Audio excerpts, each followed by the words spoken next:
روایت جو نبی واسطہ نے بیان کی ہے اور یہ جو بات ہمیں بتائی ہے کہ اب رحمت کے دروازے کھول دیے جاتے ہیں اور غلقت ابواب جہنم، جہنم کے دروازے بند ہو جاتے ہیں، تو یہ یعنی اس چیز کی طرف رہنمائی کرتی ہے کہ اب ہمارے پاس اللہ تعالیٰ کی رحمت کو حاصل کرنے کے لیے بے شمار مواقع ہیں، اور جہنم کی طرف جو ترغیبات آپ کو چیزیں دلا سکتی ہیں وہ فیکٹرز اب نہیں ہیں. تو اب آپ کے پاس ایک ہی راستہ ہے، اور وہ خدا کا قرب چاہنے کا اور اپنی روح کو بلندی عطا کرنے کے جو مواقع ہیں وہ آپ کو دے دیے گئے.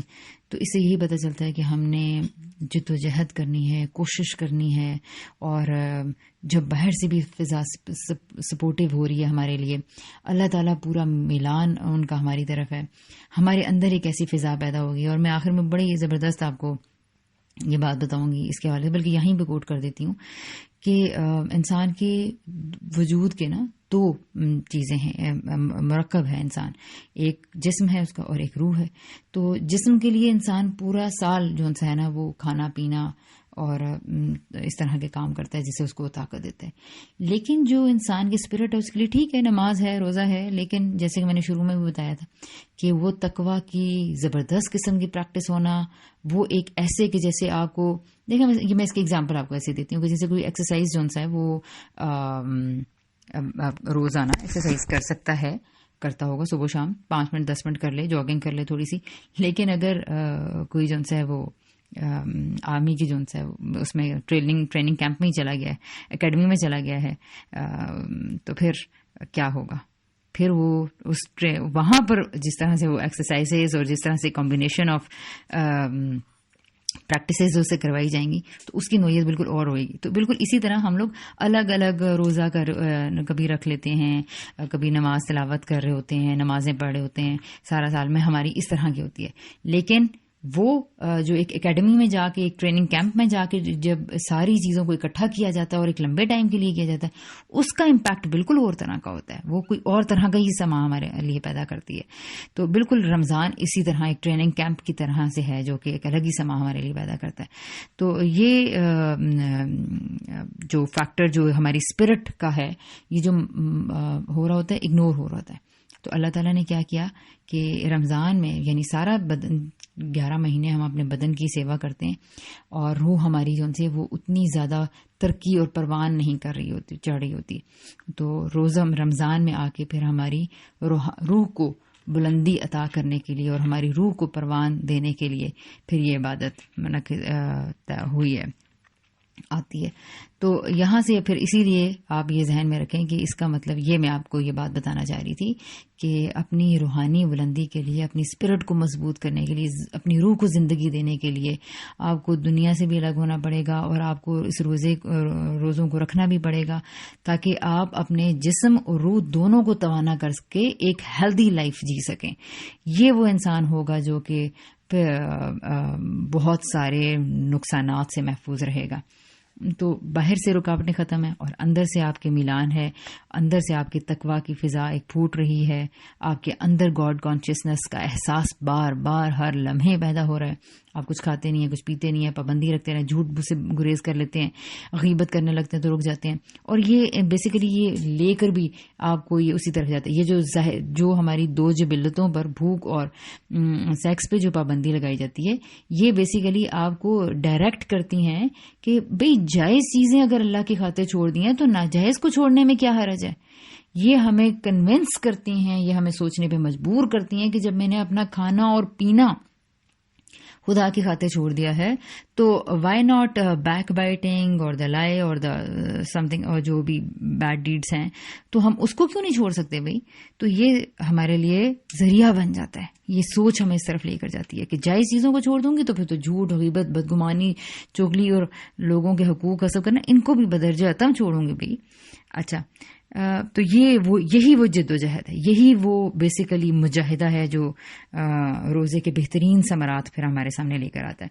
اور اسی لیے آپ دیکھیں کہ نبی واسطہ نے فرمایا ہے کہ من صام رمضان ایمانا و احتسابا غفر له ما تقدم من ذنبه، کہ جس نے رمضان کے روزے ایمان کے ساتھ، ایمان یعنی خدا ہے، آپ کا پروردگار ہے، آپ نے اس کے حکم کی پابندی کی ہے، وہ آپ کو دیکھ رہا ہے، وہ آپ کے خیالات کو پڑھ رہا ہے، وہ آپ کے ایک ایک ایکشن، ایک ایک ڈیڈ کو دیکھ رہا ہے، یہ کیا چیز ہے؟ یہ ہے بیسیکلی ایمان. اور احتساب کیا ہے؟ مجھے اپنے آپ کو ٹھیک کرنا ہے، میں نے یہ رکنا ہے، یہ میں نے غلط کر دیا، کچھ کھا تو نہیں لیا، یہ میں نے کیا چکھ لیا، یہ میں نے یہ وقت ضائع کر دیا، یہ میں نے فضول کام کر دیا، یہ مجھے نہیں کہنا چاہیے تھا، یہ میں نے اتنا ٹائم کالوں میں ضائع کر دیا، روزہ رکھ کے بھی میں یہ کر رہی ہوں، روزہ رکھ کے مجھے اس طرح کے کام کرنے چاہیے.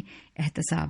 تو ایمان اور احتساب، خدا کا احساس اور اپنا احتساب، یہ دو وہ کام ہیں، یہ دو شرائط ہیں کہ یہی بیسیکلی ایسنس ہے. ان دو شرائط کے ساتھ روزہ رکھا جائے تو اللہ تعالیٰ نے اتنی زبردست بشارت دی ہے کہ اس کے پچھلے تمام گناہوں کو معاف کر دیا جاتا ہے. اب دیکھیں، حج نہیں انسان کر سکتا، لیکن میں نے آپ کو کہا نا کہ روزہ ہر کوئی رکھ سکتا ہے. تو اس کی اتنے ثمرات ہیں کہ کس طرح اس عبادت کو پوری شرائط کے ساتھ نہ رکھا جائے کہ جس کے بعد اعلانات اتنے بڑے بڑے ہو رہے ہیں. اور اسی طرح جو راتوں کے حوالے سے قیام ہے، اس کے بارے میں وہی جو میں آپ کو بتا رہی تھی کہ تنہائی میں اپنے رب کے سامنے رونا، گڑ گڑانا، پھر اپنی روح کی پاکیزگی کا سامان کرنا، تلاوت کر رہے ہیں تو اس کے رب کے بارے میں سوچنا، اس پہ فہم، اس پہ تدبر پہ غور کرنا، تو وہ چیزیں. اور پھر اس طرح اس تلاوت کو اگر آپ قرآن میں کرتے ہیں، نوافل میں خدا کو یاد کرتے ہیں، سجدے میں خدا کو یاد کرتے ہیں، تو اگر قیام بھی کر رہے ہیں اس طرح سے، تو وہی جو ایمان اور احتساب کے ساتھ ہو، وہ قیام نہیں جو تراویح کی صورت میں مسجدوں میں ہر مسجد میں ہو رہا ہے. میں اس کی بات آپ یہ دیکھ لیجئے، بلکہ نبی وسلم نے کہا ہے کہ من قام، ایک اور یعنی یہ روایت ہے بخاری کی، من قام رمضان، پہلے تھا من صام رمضان، یہاں پر آ رہا ہے اس روایت میں ہے کہ من قام رمضان ایمان و احتسابا. یہاں پہ بھی وہی دو شرائط لگائی گئی ہیں. وہ کھڑے ہونا لوگوں کی وجہ سے نہیں، دکھاوے کے لیے نہیں، محض اپنی ٹک مارک کرنے کے لیے نہیں، ایمان کے ساتھ اور احتساب کے ساتھ. تو مسجدوں میں جو تراویح ہو رہی ہے وہ تو ہمیں احتساب کی طرف لے کر ہی نہیں جا رہی، وہ تو ہمیں احتساب پہ مجبوری نہیں کرتی، وہ تو ہمارا تزکیہ کر ہی نہیں رہی ہے. تو اتنے لمبی تراویحاں نوافل پڑھنے کے بعد اگر ایمان میں اضافہ نہیں ہو رہا اور احتساب کرنے پہ مجبور نہیں کر رہی، تو یہ وہ قیام نہیں ہے جس کی وجہ سے سارے گناہ بخش دیے جائیں گے.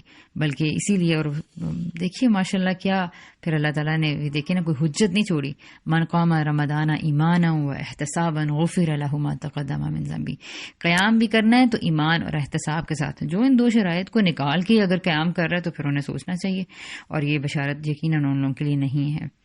اچھا، ایک اس حوالے سے اب ہم آتے ہیں کہ رمضان میں جو میں نے یہ ساری بات ابھی کی ہے، اس کو امین احسن اصلاحی نے اپنی تفسیر میں بہت ہی زبردست طریقے سے بیان کیا ہے کہ رمضان کیا کام کرتا ہے ہمارے لیے، اور رمضان کا موسم کس طرح سے ہمیں اسپرچول بوسٹ دینے کے لیے آتا ہے. انہوں نے لکھے کہ جس طرح اس مادی دنیا میں فصلوں، موسموں اور اوقات کا اعتبار کیا جاتا ہے، یعنی اگر آپ نے کوئی گندم اگانی ہے، فصل اگانی ہے، تو آپ موسم دیکھیں گے، زمین دیکھیں گے، ٹائم دیکھیں گے. یہ نہیں ہو سکتا کہ آپ جو سے اپریل میں فصل گندم کی بونا شروع کر دیں. نہیں، جو گندم بونے کا، چاول بونے کا ٹائم ہے، آپ اس ٹائم پہ ہی فصل کے لگانے کے موسم کا انتظار کریں گے، ٹائم کو دیکھیں گے، ٹائم کا ملحوظ رکھیں گے. تو جس طرح فصلوں کے لیے موسموں کو اور اوقات کو دیکھا جاتا ہے، بالکل اسی طرح روحانی عالم میں بھی کہتے ہیں کہ ان اوقات کا اعتبار کیا جاتا ہے، ان کو دیکھا جاتا ہے. یعنی روحانی عالم میں ہمیں جو ثمرات اگر حاصل کرنے ہیں تو وہاں بھی موسموں کو دیکھا جاتا ہے. اور اب وہ دیکھیں کہ رمضان کی کس طرح سے انہوں نے اہمیت کو بیان کیا. کہتے ہیں کہ جس طرح خاص چیزوں کے بونے کے لیے خاص موسم اور مہینے ہیں، ان میں آپ بوتے ہیں تو وہ پروان چڑھتی ہیں. ٹھیک ہے، ان موسموں میں فصل کو لگانے سے ہی اس کے پھل ملتے ہیں. اور اگر ان موسموں اور مہینوں کو اگر آپ نظر انداز کر دیتے ہیں تو دوسرے مہینوں میں طویل سے طویل مدت بھی آپ کو وہ ریزلٹس نہیں دے گی. یعنی آپ لمبا محنت بھی کر رہے ہیں، ٹائم بھی کر رہے ہیں، لیکن غلط ٹائم پہ کوئی فصل لگا رہے ہیں، تو اب آپ محنت بھی کرے جا رہے ہیں، ٹائم بھی لگا رہے ہیں، لیکن آپ کو ریزلٹ وہ نہیں مل سکتا. کہتے ہیں اسی طرح روحانی عالم میں بھی خاص کاموں کے لیے خاص موسم اور خاص اوقات و ایام مقرر ہیں. یعنی کہ روزہ تو آپ عام دنوں میں بھی رکھتے ہیں، لیکن رمضان کے روزے، نیکیاں آپ عام دنوں میں بھی کرتے ہیں، لیکن رمضان میں کی جانے والی نیکیاں، ان کا کیا جو ان سے ہے ہوتا ہے رزلٹ نکلتا ہے، وہ آپ بیان سے باہر ہے. روحانی عالم میں وہ کہہ رہے ہیں کہ اسی طرح اوقات اور ایام مقرر ہیں. اگر ان اوقات میں اور ان ایام میں وہ کام کیے جائیں تو ڈیزائرڈ ریزلٹس آپ کے سامنے آئیں گے، ریکوائرڈ ریزلٹس آپ کو ملیں گے.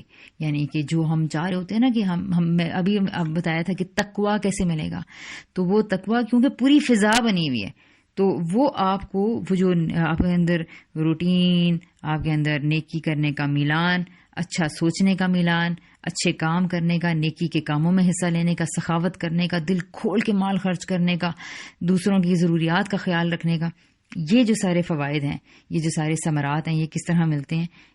مخصوص دنوں میں جب وہ کام کیے جاتے ہیں. تو کہتے ہیں وہ کام کیے جاتے ہیں جب مخصوص اوقات اور ایام میں جو کہ ان کے لیے مقرر ہیں، اگر وہ کام کیے جائیں تو پھر وہ نتائج ملتے ہیں. اور اگر وہ ایام اور اوقات نظر انداز ہو جائیں تو دوسرے ایام اور اوقات میں زیادہ سے زیادہ مقدار میں بھی کی جانے والی وہ کوشش صحیح ٹھیک جگہ پر نہیں پہنچتی ہے.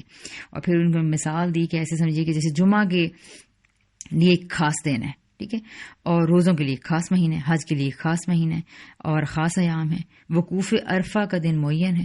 لیکن اگر کوئی ان بڑی بڑی عبادتوں کو چھوڑ کے کسی اور دن میں وقوف عرفہ کر لے، کیا اس کو وہی افادیت میسر آئے گی؟